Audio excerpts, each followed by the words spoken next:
जी नमस्ते, प्रणाम। माँ शारदा शिक्षण संस्थान में आपका हार्दिक अभिनंदन एवं स्वागत है। आज का जो टॉपिक है वह टॉपिक है आवेदन पत्र के लिए। किस चीज़ के लिए? आवेदन पत्र। अब आप आवेदन पत्र किसी भी चीज़ के लिए लिख सकते हैं। जैसे मान लीजिए कि आपको बुखार लगा था, और देखिए किस लिए आवेदन पत्र है, तो ये छुट्टी माफ़ कराने हेतु, छुट्टी लेने हेतु नहीं, ये माफ़ कराने हेतु है। किस लिए? तो कोई भी चीज़ को माफ़ कराने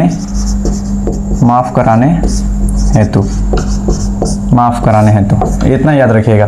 क्योंकि आज जो टॉपिक है यह टॉपिक बिल्कुल आसान भाषा में, बिल्कुल कॉन्सेप्ट के साथ आपको बताया जाएगा, तो पूरा क्लास देखना ना भूलें।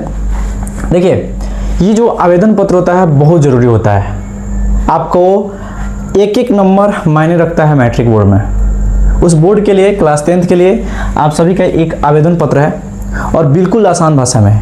हम ये नहीं चाहते हैं कि आप 10 लाइन लिखिए और 10 लाइन में कोई कॉन्सेप्ट नहीं रहे, पता चले कि लिखना है कुछ और, लेकिन आप लोग क्या कर रहे हैं, दूसरे के बातों में आकर एकदम गलत कुछ भर दे रहे हैं। क्योंकि कहा जाता है कि पेपर भरने से नंबर ज़्यादा मिलता है। नहीं मिलता है, पेपर भरने से कभी नंबर नहीं मिलता है। कॉन्सेप्ट नहीं रहे, अगर पूछेगा कि आम को कैसे उगाया जाता है, आप एकदम दूसरे जवाब देने लगिए। आम को कैसे खाया जाएगा, तो एकदम आप लोग लीची खाने के बारे में बता दीजिए। कहा जाएगा खाना कैसे खाते हैं, तो आप खाना को एकदम घुमा फिरा के बताइए। मतलब कोई भी कॉन्सेप्ट के साथ अगर आंसर दीजिएगा, छोटा होगा तो बेहतर होगा। चलिए, उसी बेहतरीन बनाने को और बहुत ही आसान भाषा में आप लोगों को समझाने का प्रयास करेंगे। सबसे पहले देखिए, एक पैराग्राफ होता है एक कॉपी में। आपका जो बोर्ड का कॉपी आएगा ऐसे आएगा। उसमें एक ऐसा होता है और एक इधर होता है, ठीक है। एक इधर होगा, एक इधर होगा, बीच में यहाँ पे होगा। आपको इसी के बीच में लिखना होगा, यहाँ से सेवा में श्रीमान प्रधानाध्यापक महोदय। चलिए, हम आपको एकदम बिल्कुल आसान भाषा में यहाँ से पूरे बोर्ड पे बताते हैं। आप कॉपी पे लिखिएगा एकदम बढ़िया से। अगर आपके पास सेंचुरी पेपर होगा तो उसको 4 चौथाई में बांट लीजिएगा, नहीं होगा तो बिल्कुल ऐसे ही आसान भाषा में लिखिएगा, ज़्यादा उसमें दिमाग लगाने की ज़रूरत नहीं है। सबसे पहले क्या लिखा जाता है कि कोई भी चीज़ एप्लीकेशन लिखा जाता है, तो सबसे पहले सेवा में, उसके बाद श्रीमान। क्या होगा? श्रीमान। किसके पास? तो प्रधानाध्यापक के पास भेजना है। प्रधानाध्यापक महोदय। उसके बाद यहाँ पे रहेगा विद्यालय का नाम। आप जिस विद्यालय में पढ़ते हैं उस विद्यालय का नाम रहेगा, ठीक है। उसके बाद मान लीजिए कि पता लिख लीजिएगा, जहाँ पे होगा पता लिख लीजिएगा, जिला का नाम लिख लीजिएगा। उसके बाद देखिए, अब क्या होता है कि आप आवेदन पत्र लेके जाते हैं। अगर आपको छुट्टी माफ़ कराना होता है तो डायरेक्ट तो प्रधानाध्यापक के पास जाते नहीं हैं। जाते हैं क्या आप प्रधानाध्यापक के पास? नहीं ना जाते हैं। किसके पास जाते हैं?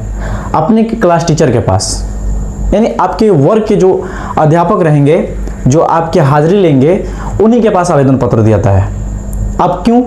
तो क्योंकि वही आपको आपका हाजिरी बोलते हैं, और वो देखते हैं कि आप आए थे कि नहीं आए थे, और नहीं आए थे तो कारण क्या था। चलिए, उसी के बारे में जानना है। सबसे पहले लिखाएगा कि द्वारा, यानी द्वारा का अर्थ होता है आप किसके द्वारा प्रधानाध्यापक के पास भेज रहे हैं, तो लिखिएगा वर्ग शिक्षक महोदय द्वारा। वर्ग शिक्षक महोदय। अब लिखाएगा विषय। क्या लिखाएगा? विषय। यानी अब आप छुट्टी क्यों लिए थे? मान लीजिए कि आपको बुखार लग गया था, जिसके कारण आप 3 दिन एब्सेंट थे, यानी 3 दिन अनुपस्थित थे विद्यालय में। तो कैसे लिखिएगा? या कोई भी समस्या होगा तो आप कैसे लिखिएगा? मान लीजिए कि आपके घर शादी पड़ गया, तब कैसे लिखिएगा? कि मान लीजिए आपके भाई की शादी है, तो लिखिएगा विषय, मेरे भाई के शादी पड़ जाने के कारण 3 दिनों की छुट्टी माफ़ कराने हेतु, ठीक है। या यहाँ पे लिख देंगे बहुत अधिक तबीयत खराब हो जाने के कारण, बहुत अधिक तबीयत खराब हो जाने के कारण हो जाने के कारण 10 दिनों की छुट्टी माफ कराने हेतु। यहाँ तक लिख लिए। यानी आप कारण जना दिए और कारण के साथ साथ आप ये भी जना दिए कि कितने दिन आप एब्सेंट थे। इससे शिक्षक को पता चल जाएगा कि अच्छा इसका विषय ये है, इसके कारण ये एप्लीकेशन हमको दे रहा है। उसके बाद क्या लिखाएगा, चलिए उसके बाद लिखाएगा महाशय। महाशय उसका पैराग्राफ चेंज होगा, यहाँ से लिखाएगा सविनय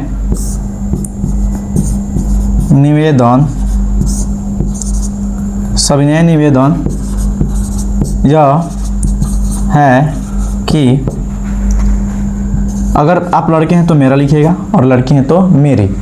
मेरा बहुत अत्यधिक तबीयत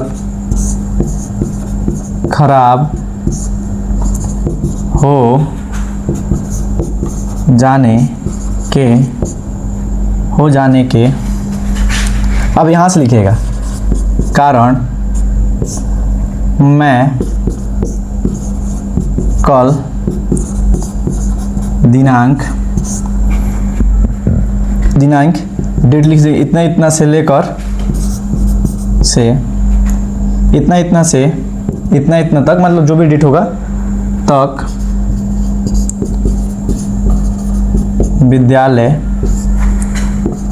विद्यालय आने में असमर्थ रहा। अगर लड़का है तो रहा और लड़के हैं तो रही। इतना लिखने के बाद डायरेक्ट लिखना है यहाँ पे अतः श्रीमान से नम्र निवेदन यह है कि 10 दिनों की फिर यहाँ से आ जाएंगे छुट्टी माफ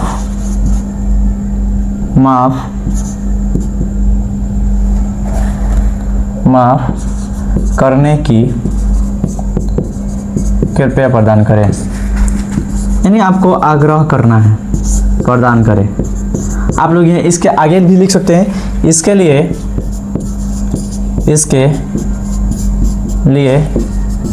मैं आपका